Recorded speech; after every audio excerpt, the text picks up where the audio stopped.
L'équipe nationale locale de Côte d'Ivoire a achevé sa préparation pour le CHAN 2022 par une défaite en amical face à la Mauritanie hier à Tunis.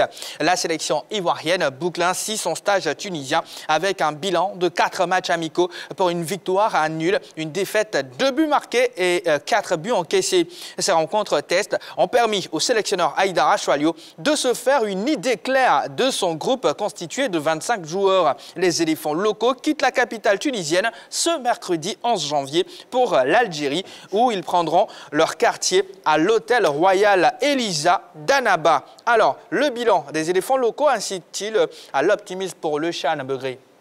Non, difficile à dire, mais en même temps, je vais dire que les matchs de préparation ne sont pas la compétition. Pour jouer Surtout que vous nous avez rappelé l'expérience de 92. Oui, de 92, on a payé tous nos matchs. Vous y étiez? Oui, j'y étais, on a payé tous nos matchs, même en 94, on a payé tous nos matchs amicaux.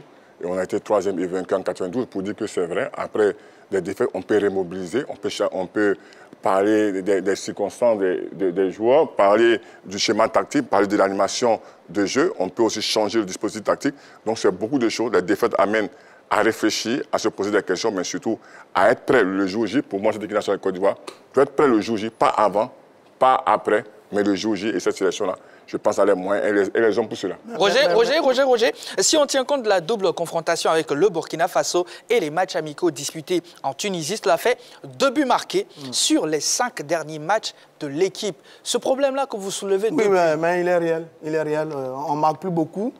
Je vais reprendre Begré tout à l'heure sur la comparaison avec 92, parce qu'on n'a plus un Ndiaye Aboubakar, on n'a plus Aboulaye Traoré, on n'a plus Té Joël, on n'a plus Dali Benoît, on ne les a plus. Ceux-là, ils marquaient des buts, on ne les a plus. J'ai vu un peu la liste. Les 4 meilleurs buteurs de notre championnat à l'heure actuelle, ils ont 6 buts chacun après 15 journées. Les 4 meilleurs buteurs, Ouattara Romaric, Adom Bende, Yaya Sogodogo et puis Avon Lebe. Ils ont 6 buts chacun après 15 journées. Ils ne marquent pas beaucoup. Ceux qui marquent les buts sont tous partis. Karim est parti, Kader est parti. Et ceux qu'on a dans le groupe là, qui sont sur le front de l'attaque, le jeune Sankara, il a 3 buts avec la SEC Mimosa. Recul à SEC, 3 buts à la SEC Mimosa en 15 journées. Wayou Constant, il a 5 buts. Et Kramo a 2 buts. Donc, tous ceux qui sont devant ne marquent pas. C'est la plaie actuelle de notre football. Notre souffrance est là. On ne marque plus assez de buts. Et c'est la difficulté là. On a marqué 2 buts sur tous les matchs que vous avez cités. 5 matchs. Quand Begré Yago fait l'allusion avec la génération de 92-94, qui ne gagne pas les matchs amicaux, mais qui va faire une bonne campagne. Mais on a des garçons doués. Ok, on est d'accord. Mais est-ce que ce n'est pas l'illustration derrière? Attendez, Jean-Baptiste.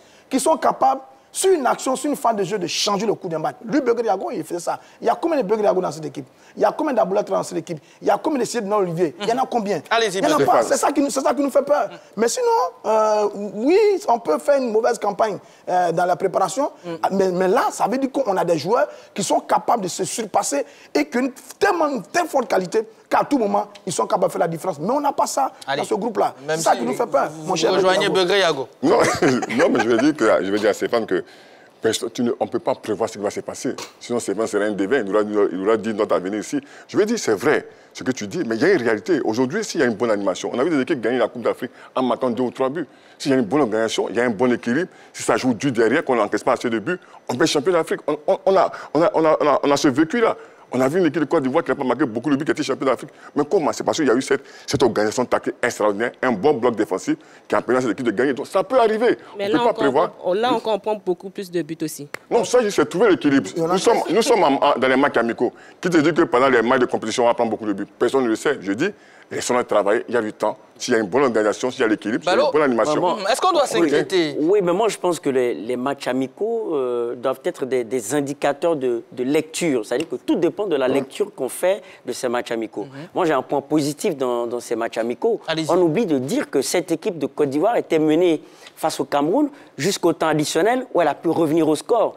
Moi, je pense que c'est arrêté. Justement, je pense que c'est une qualité. On est tous d'accord sur cette table-là qui n'est pas la qualité principale des équipes nationales de Côte d'Ivoire, qui ne sont pas des équipes à réaction, qui ne sont pas des équipes qui savent revenir dans le match. Mais là, cette équipe, sur cette série de matchs amicaux, a su le prouver sur ce match face au Cameroun-là. Donc, je pense que là, c'est un point positif, c'est un chantier sur lequel Aïdara Choualio peut travailler, peut s'appuyer pour faire progresser cette équipe. Mais là où je suis d'accord un peu avec les pessimistes, c'est qu'on a une équipe qui a quand même concédé 2 pénaltys et une expulsion. Ce qui dénote d'une indiscipline dans la surface de réparation et d'une indiscipline dans le jeu qui peut se payer dans les grands matchs. Parce que face à la Mauritanie, on joue à 10, on est réduit à 10. C'est Sankara. 55 minutes, non? Après 55 minutes. Oui. Sankara, l'attaquant. Oui, Sankara, l'attaquant qui sort, on joue à 10.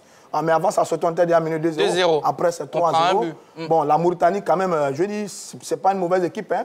L'ossature est la même pour les A et l'équipe locale. Donc oui, c'est un football, l'un des footballs qui a nette progression sur le continent depuis de nombreuses années. Ils ont un jeune président, Ahmad Yahya, qui est très bien, qui organise, qui est en train d'organiser, restructurer là-bas le football du côté de la Mauritanie. Ça bouge beaucoup, c'est bien. Donc oui, c'est une bonne équipe. Mais maintenant, moi, j'avoue que cette équipe des éléphants, elle me fait un peu peur. Maintenant, la compétition, oui, c'est une autre réalité. C'est une autre réalité. Il y a beaucoup de choses. Et justement... des garçons peuvent se sublimer, ils peuvent aller chercher dans les tripes, etc., etc. Ils peuvent aller se sacrifier pour défendre valablement nos couleurs. C'est ce qu'on peut leur souhaiter. Ouais. Mais reconnaissons que quand on regarde l'effectif, l'ossature, la prestation et les résultats de cette équipe, on est en droit de se poser des questions sur ce qu'on va faire réellement à cette compétition du côté de l'Algérie. Allez, vous gardez la parole, Roger. Est-ce que, néanmoins, vraiment, vous soulignez beaucoup de choses en même temps dans vos propos. Est-ce qu'il y a des joueurs qui, selon vous, ont tiré un peu leur épingle? Oui, mais sur les différentes équipes que j'ai vues, je pense que Diakité, le portier de la SEC, il revient régulièrement. Atoula est quasiment indiscutable dans le couloir droit de la défense. Un jeune garçon qui mérite d'ailleurs d'aller faire une carrière en international. J'ai vu beaucoup Akassis Baudelaire, j'ai vu Oura Nissé, j'ai vu Kramo, j'ai vu Sankara également, Sankara, etc. Donc oui, il y a quelques noms qui sortent comme ça, qui viennent.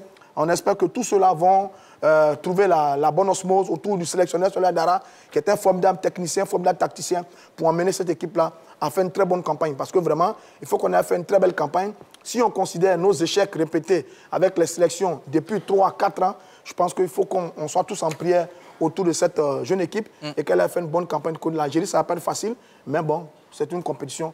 Tout est possible. Allez, des nouvelles fraîches des éléphants à prime, ça sera dans Éléphant Express certainement demain. Donc rendez-vous dès demain à partir de 20h30. Ne ratez pas, bien sûr, votre émission, votre quotidienne, La Grande Team. Et le programme, c'est du lundi au vendredi de 20h30 à 22h. On se fera un plus calé avant de se dire au revoir.